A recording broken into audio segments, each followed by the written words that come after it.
Hi, my name is Ashley Williams, and I'm here to persuade you that the right to bear arms is necessary in today's society. The Second Amendment of the United States Constitution states that a well-regulated militia, being necessary to the security of a free state, the right of the people to keep and bear arms shall not be infringed. So why is the government infringing on citizens' rights?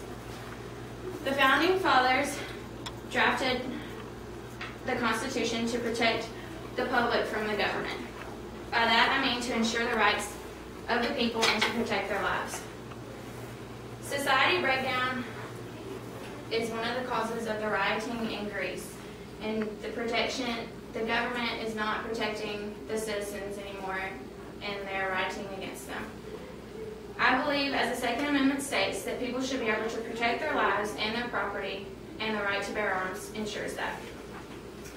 Even George Washington, who was the first president, recognized that citizens needed to protect themselves from the bad government.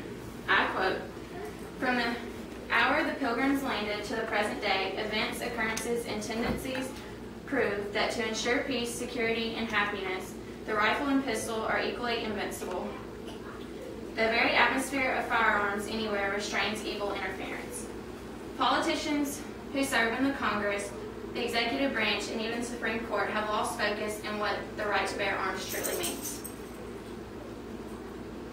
The Supreme Court says that they support hunters, but hunting has nothing to do with the right to bear arms, or the Second Amendment. Misleading interpretations is what the politicians use to make you think that they are still supporting the Second Amendment. I believe in the right of citizens to protect their lives and properties. How? By bearing arms. Just remember that police arrive after the crime has been committed, so you have to have a way to protect yourself before they arrive. Further regulations against criminals should be intact, and not just against the law-abiding citizens. This is where mandatory background checks should come into place. Over 1 million have already been denied the purchase of a weapon since the background checks have been made mandatory.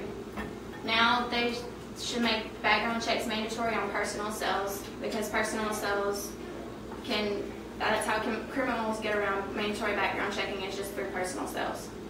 Imagine how many more identified would be if they were mandatory for personal sales. Unfortunately,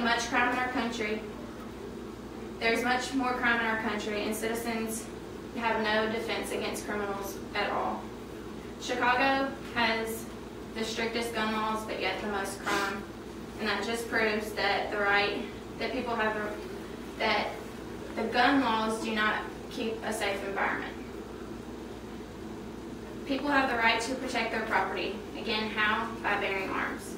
Criminals are so bold today that they will bust into a home while owners are present and take what they want. For example, last month outside of Atlanta, Georgia, a thief broke into a house while a mother and her children were at home. She hid herself and her children into a crawl space, and the criminal searched for them throughout the house. The woman called her husband from a cell phone.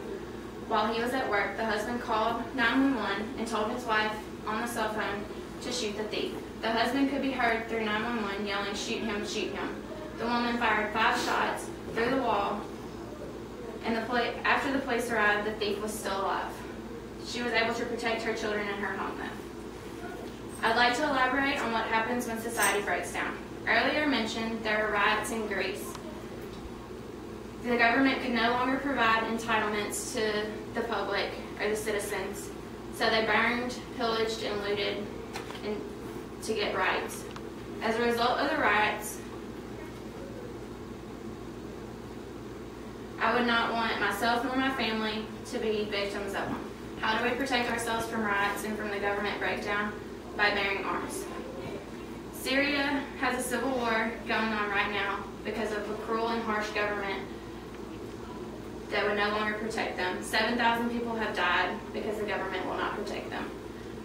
I am pro-gun rights, and I believe that it is our right to protect myself and our government, myself from a government that would take away my freedoms, the criminals who would possibly take away my life, and the breakdowns that when the government cannot protect me, I can protect my family and friends.